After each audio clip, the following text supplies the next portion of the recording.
Good morning. Thank you all for joining. We'll give just a moment to clear the waiting room.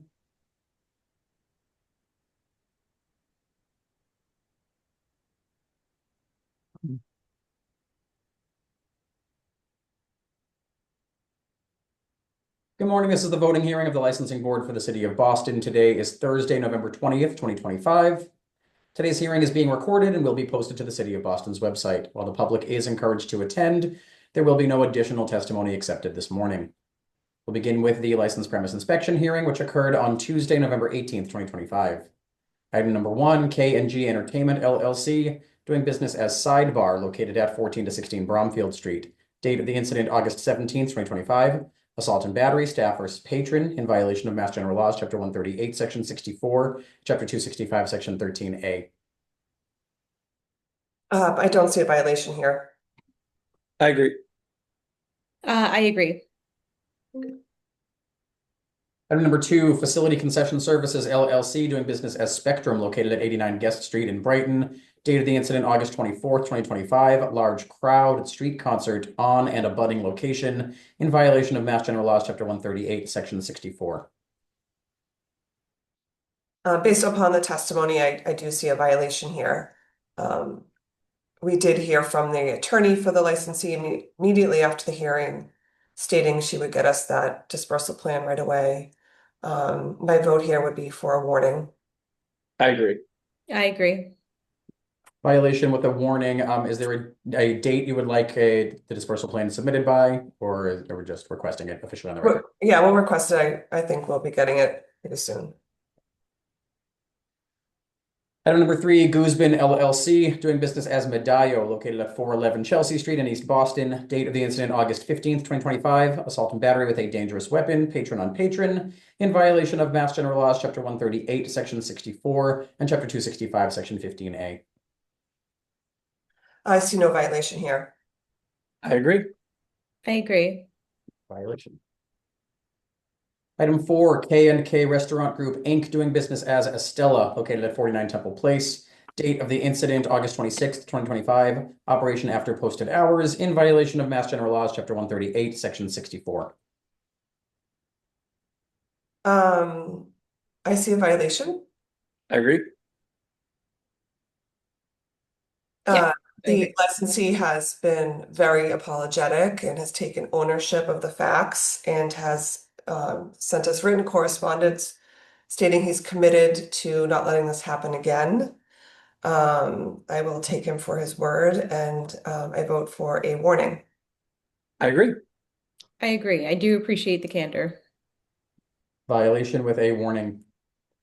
Item number five, 443 Broadway LLC, doing business as Capo, located at 439 to 441 West Broadway in South Boston. Date of the incident, August 24th, 2025. Assault and battery, patron on patron, inside premise, in violation of Mass General Laws, Chapter 138, Section 64, and Chapter 265, Section 13A. I see no violation here. I agree. I agree. And item number six, Nua Liquors, Inc., doing business as Walsh Wine and Spirits, located at 388 Washington Street in Brighton. Date of the incident, September 3rd, 2025. Sale of alcohol to person under 21, in violation of Mass General Laws, Chapter 138, Sections 3434A, 41, 6464A, and Board's Rule 1.08F. Violation. I agree. I agree. I vote for 1 day suspension. This is a licensee located in an area where it's well known that their potential for underage patrons is likely, and I don't believe he is operating in a safe way for his patrons. He knows better. He's been before us multiple times, and he actually served a 1 day suspension 2 years ago. Given all those facts, and I think this is a 1 day suspension. I agree. I agree on all fronts. Violation with a 1 day suspension. Moving on to the transactional hearing, which occurred yesterday, Wednesday, November 19th, 2025. Item number one, Sunkin Inc., doing business as Gateway Canteen, located at 19 to 23 Hudson Street, has applied for a common victualler license. Manager Posang C. The hours of operation were amended on the record to 7 a.m. to 10 p.m. I vote to approve. I agree. I agree. Item number 2, Saffron Inc., doing business as Dorchester Pizza and Fried Chicken, located at 159 Washington Street in Dorchester, has applied for a common victular license. Manager Sabir Chowdhury. Hours of operation 10 a.m. to 11 p.m. I vote to approve. I agree. I agree. Item number 3, Fazired LLC, doing business as Turkish Lazuri Cafe, located at 1 North Beacon Street in Alston, has petitioned to change the closing hour to 3 a.m. I vote to approve the change in the closing hour. I agree. I agree. Item 4, SPD Hospitality LLC, doing business as Wishing Cup, located at 45 Court Street, has petitioned to change the closing hour to 3 a.m. I vote to approve. I agree. I agree. Item 5, MHF Devonshire Operating 5 LLC, doing business as Hyatt Centric Boston, located at 54 Devonshire Street, has petitioned to change the manager to Michael Robert O'Connell. I vote to approve. I agree. I agree. Item 6, CHSP TRS Boston 2 LLC, doing business as Hyatt Regency Boston, located at 1 Avenue de Lafayette, has petitioned to change the manager to Peter Henry Gertzy. I vote to approve the manager of record. I agree. I agree.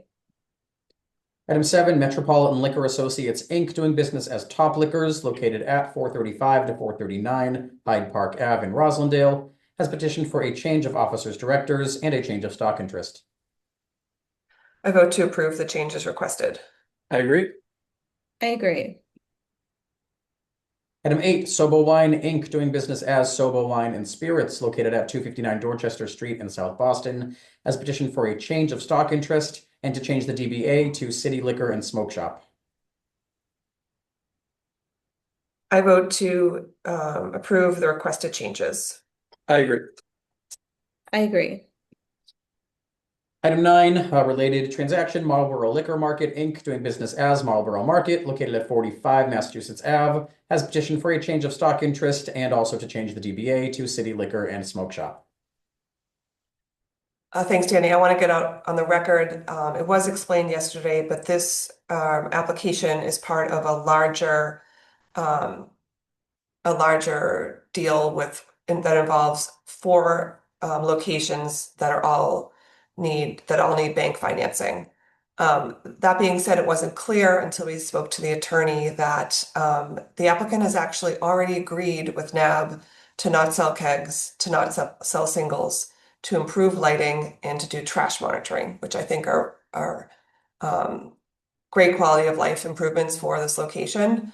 There are still some outstanding things that I think NAB would like to sit down and talk to them about, and there is a meeting scheduled for, I think, December 1st. That's correct. Not entirely sure. I don't want to stand in the way of business moving forward, especially this larger bank deal, and I am convinced that the licensee is willing to work in good faith with the neighborhood. So my vote would be to approve this application conditioned upon the December 1st meeting. So that would be an approval, but we wouldn't issue it until that meeting, at least until that meeting happened.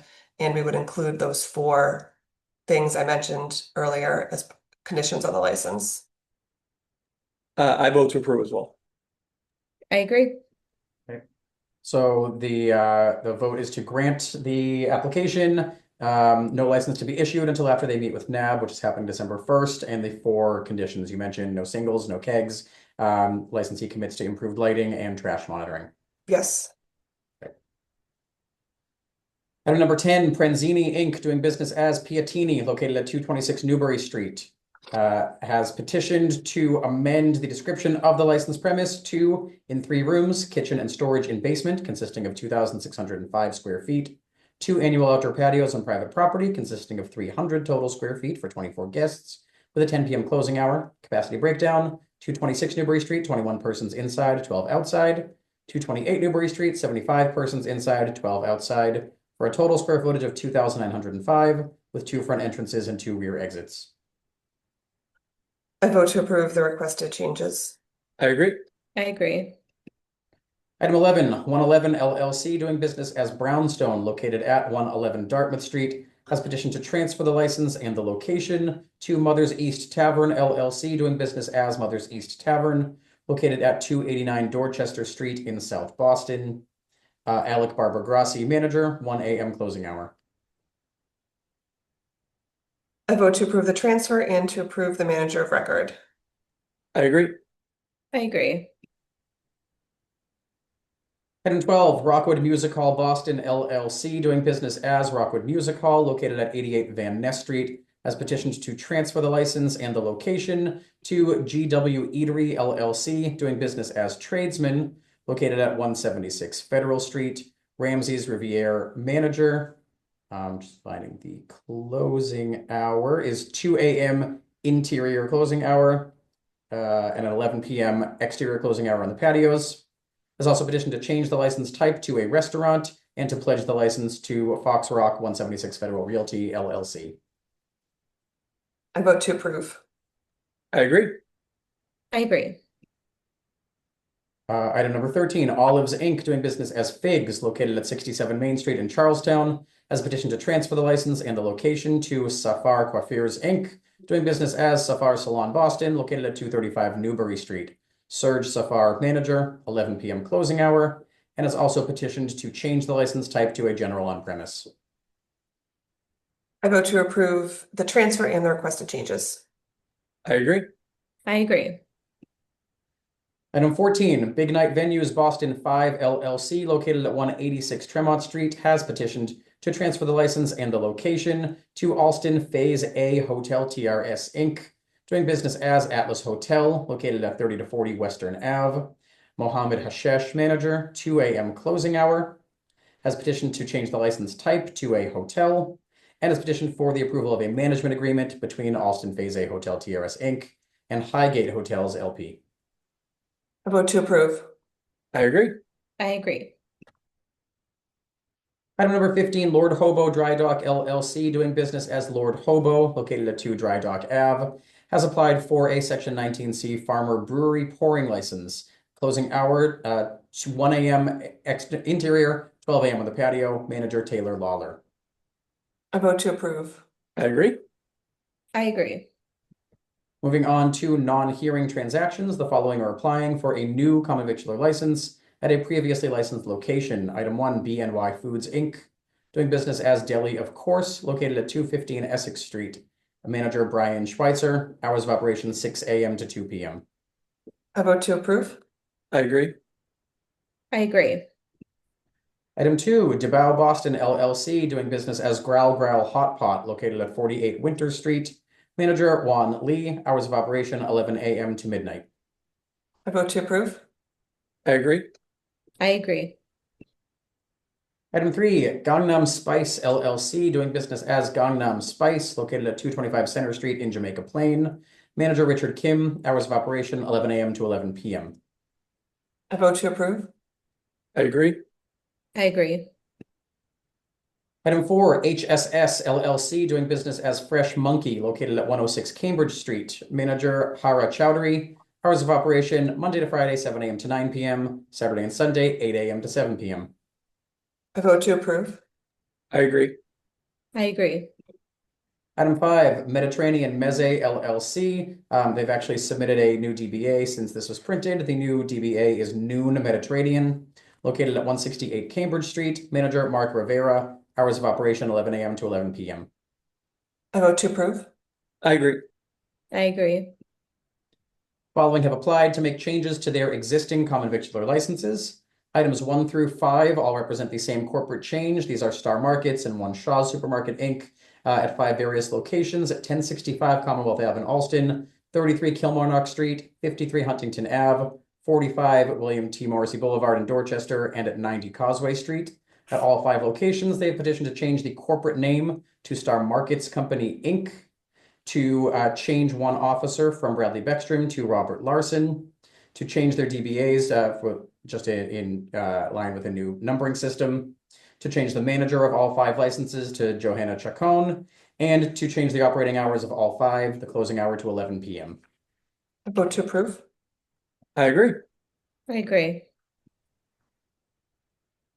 Item 6, Stellar Restaurant Group, doing business as Boloco, located at 50 Congress Street, has petitioned to change the manager to Marta Cecilia Diaz. I vote to approve. I agree. I agree. Item 7, Levain Bakery Cookie Company LLC, doing business as Levain Bakery, located at 107 Seaport Boulevard, has petitioned to add Officer Danielle Suzuki. I vote to approve. I agree. I agree.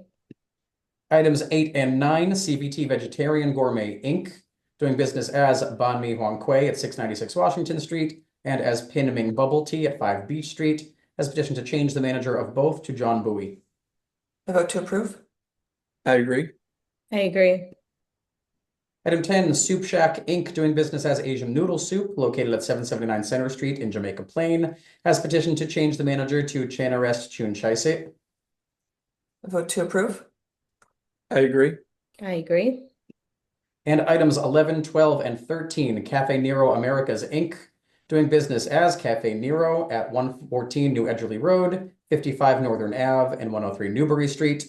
At the corporate level, has petitioned to add 2 officers, Michael Ford Deegan as president and Tim Sheehan as officer, to change the manager to Angela Gonthier at the New Edgerly Road and Newbury Street locations, and to Seda Mota at the Northern Ave location. I vote to approve. I agree. I agree. Following has applied to make changes to their existing lodging house license. Fenway Community Development Corporation, doing business as the Fenway Lodging House at 57 Hemingway Street, has applied. They have a new slate of officers. They're adding Suneeth John, Stephen Farrell, and Sarah Jennis to their board of officers. Approve. I vote to approve. I agree. I agree. And the following have applied for one-day amendments to their existing licenses. Item 1, the Catered Affair Inc., doing business as the Catered Affair within the Boston Public Library at 700 Boylston Street, has applied for an extended closing hour of 2 a.m. for a wedding on December 13th. I vote to approve. I agree. I agree. Item 2, Big Night Venues Boston 4 LLC, doing business as the Scorpion Bar and Restaurant The Grand, located at 58 Seaport Boulevard, has applied to extend their license to the contiguous courtyard for the charity race Jingle All the Way 5K on December 6th from 8 a.m. to 1 p.m.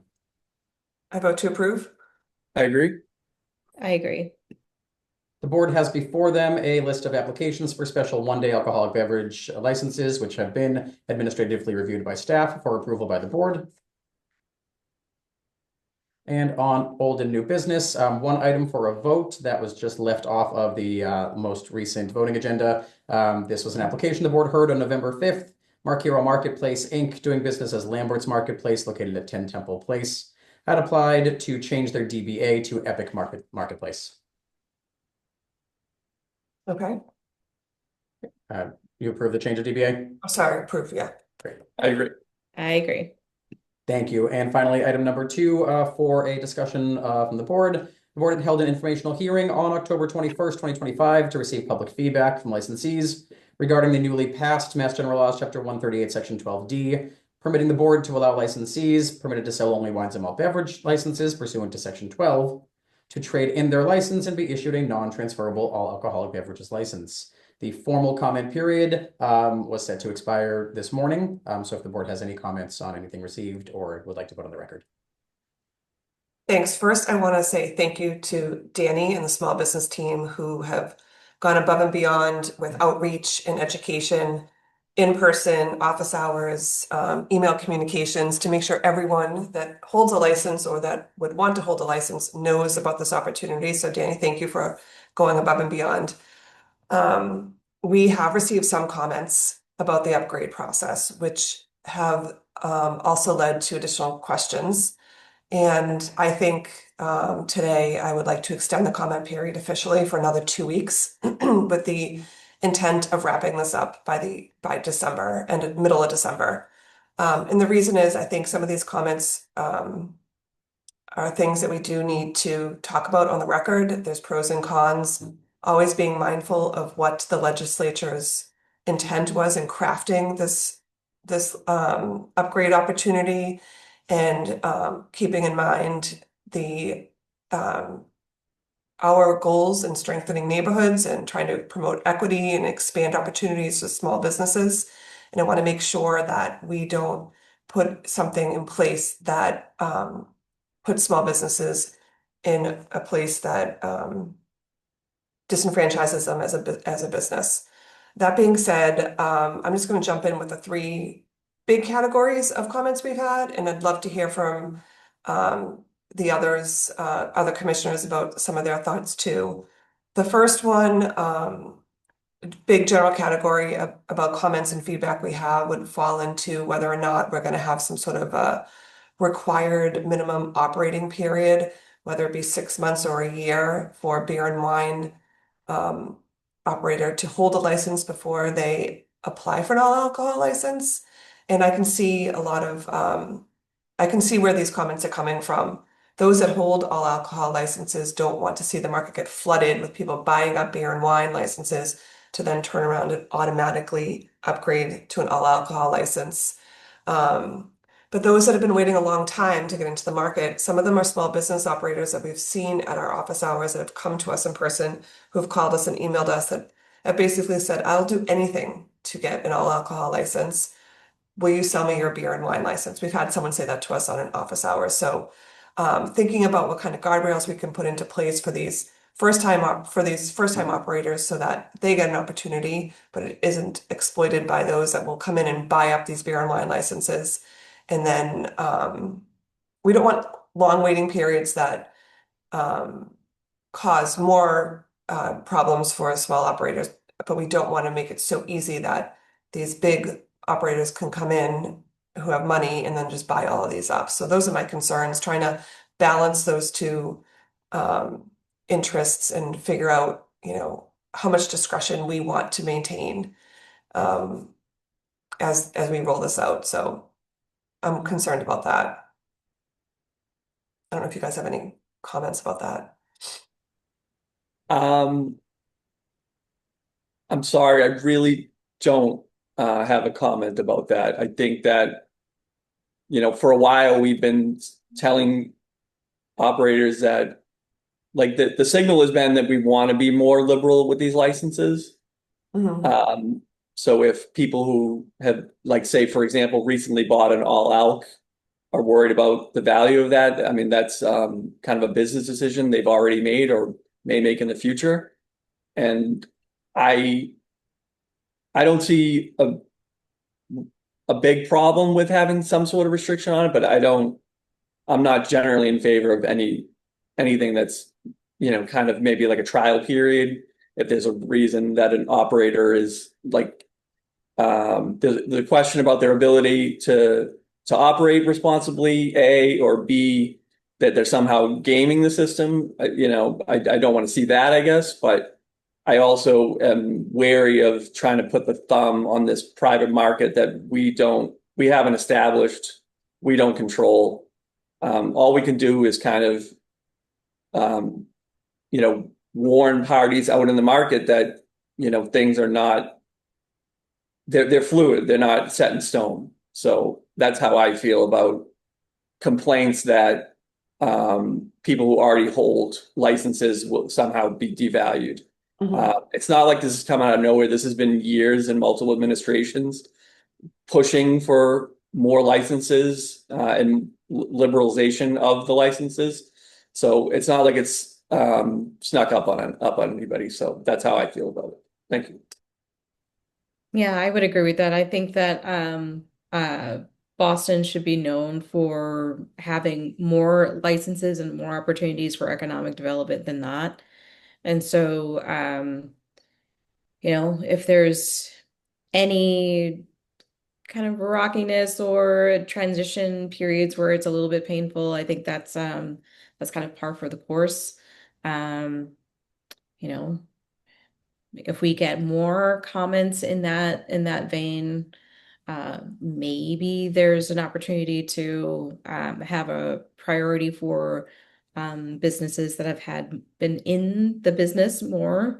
They're more experienced. They don't have any violations or anything. But other than that, I really, as Commissioner Curran has said, I think there's been more than enough warning for people to make their own business decision. Yeah, and I can see, I can see a couple of different scenarios. One where it's like a neighborhood operator who's been dying to open a restaurant. Here's an opportunity.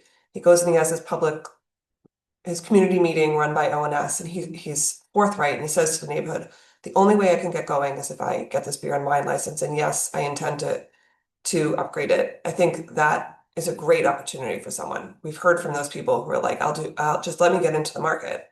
But then there might be, I don't want to pick a category, but a multi-state operator will go buy a Dorchester beer and wine license, upgrade it, and move it to the Seaport. Is there something wrong with that? I don't know.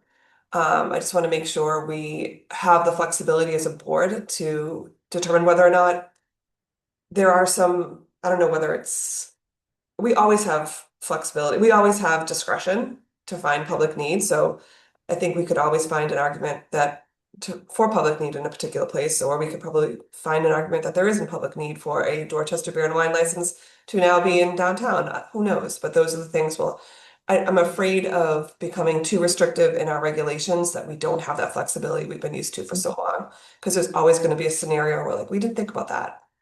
So, Yeah. trying our best not to have regulations that have an uneven impact on operators, I think is important.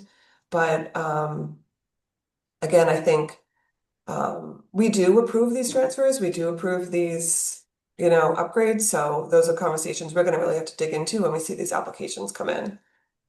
We don't want to burden genuine small businesses. We want to give them flexibility, and we want to see these being put to good use. So what that means, we'll have to see as these applications come in.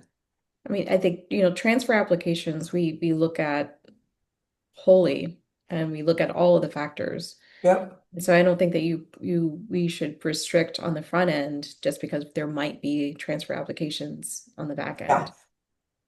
it's a good point.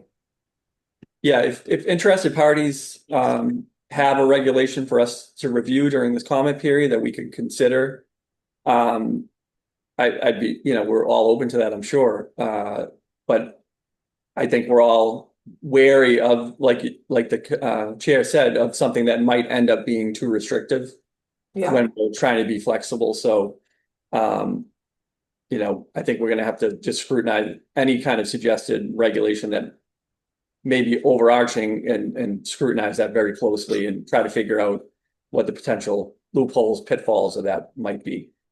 yeah. So again, I urge people that have come up to us in person or who have shared their angst about this one way or another to put that in writing so we can really take it into consideration.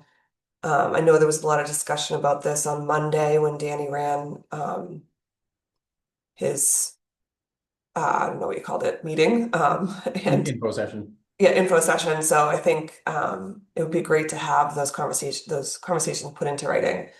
The other big one is, will they be allowed to change location if they're unrestricted? Again, I think I don't want to create regulations that are so, so restrictive that we then burden an operator in a way we couldn't have anticipated today. Maybe we don't want to, I don't know. Once again, you can easily fall back on the public need analysis. If a license has been upgraded in one location and is proposing to move to another location, the question will be, is there public need in that new location for all alc, or would it be more appropriate for a beer and wine? So I think that my first thought, and it's only the first thought, I'm once again open to people's analysis or suggested regulations, but my first thought would be that our existing public need analysis would generally be adequate. Yeah, we take each case on a case by case, and for each case, you look at the totality of the circumstances. So you're looking at where it's going, you look at how many licenses are in that area. So I think our current analysis will probably be adequate to prevent oversaturation in certain areas. It's true. I think actually those discussions are going to become more important on the record. We've never been in a position where we've had a surplus of licenses to determine whether or not they're being put to good use. It's always like, there's not available. So I think our discussions are going to become more informed. We'll have to become more informed. And then The last one, which is a very specific concern people have raised, is whether or not a beer and wine license holder who has a pledge, whether it's pledged to the landlord or to a bank, whether we as a board are going to require any sort of notification because that will affect the pledge. The legislation as it's written now is silent to that. Anecdotally, I've heard from others like that's not our problem. But I do think something we might want to consider is just a simple notification from the pledge holder that they're aware that this license is being upgraded from a 4 value to basically a valueless all alcohol license, and again, a business decision. I mean, that sounds reasonable, but it does, my first thought on that is, and correct me if I'm wrong, but isn't this upgrade really kind of, it always hold that beer and wine license that was there is kind of always like held for True. that. So like they can always revert it. They're not like giving it up. They're just kind of setting it aside and using this kind of restricted non-transferable one for the time being. But they haven't given it up per se. That they could get it back if they change business plans, right? Very true. We've been trying to get that message out because that wasn't clear at the beginning. Yeah. Though one note on that is the reversion back is still subject to an application for a change of category, approval by this board, and approval by the ABCC. So it isn't quite automatic, though the option is available to apply to change the category back. Okay, but the my understanding was that kind of license just sits there waiting, essentially waiting for them, right? That's correct, as long as the transfer, the change of category back is approved. Yeah. And maybe that approval doesn't come because that person in the meantime is or that business has proven themselves to be a horrible operator or something like that. And they could lose it like that, maybe, right? Possible they can't they can't obtain the necessary clearances from DOR, DUA to even have the ABCC look at a change of category in their continued operations, that sort of thing. So I guess for the mere fact that there is a slight chance that there could be hiccups in that reversion process, that the pledge holder would definitely have to be notified, and they can say their piece as to whether the license should be upgraded, right? Yeah, it's just something I had not thought about until we talked to Because they might not want it to happen, right? They might want to say, like, we don't want to take the risk. They like all of this is a risk. It's a risk, on the operator in so many different ways. I think people think that the margins are going to be so much greater going from beer and wine to all alcohol, and perhaps they will be. And I just want to make sure we still have our discretionary authority over these upgrades, no matter what sort of regulations we promulgate, because I think the goal is to help anyone who wishes to upgrade, do it in a way that helps, build their business, move it forward, get into the market. So, yeah, those are kind of the 3 categories we've heard about. We haven't had a lot of written correspondence. I would love to get some more written comments in the next 2 weeks so that we can take those into consideration and come up with our own regulations to be adopted by the board.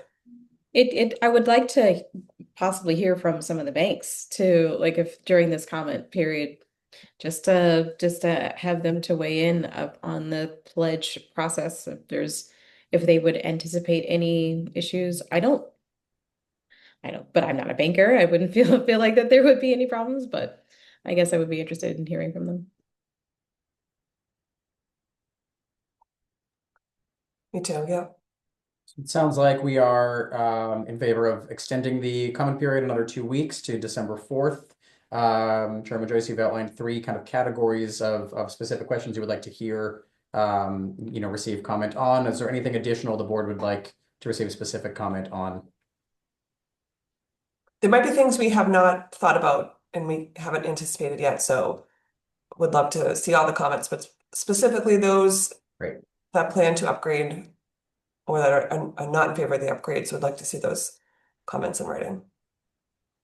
Yeah, I think stakeholders should, attempt to draft a regulation that they think will address their concerns, and so we can weigh that specifically. General comments are not as helpful as like what they would actually want to see be the rule. Mhm.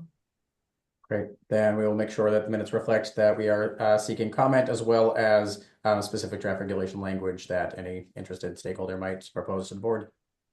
With that, we'll continue the discussion on this in 2 weeks on December 4th. Unless there's further comment from the board at this time. No, thank you. Thank you all. Thank you. Those are all the items before the board this morning that will adjourn this hearing. Thank you all. Have a great rest of your day, weekend, and happy Thanksgiving next week. You Thank too. you too. Take care. Thanks.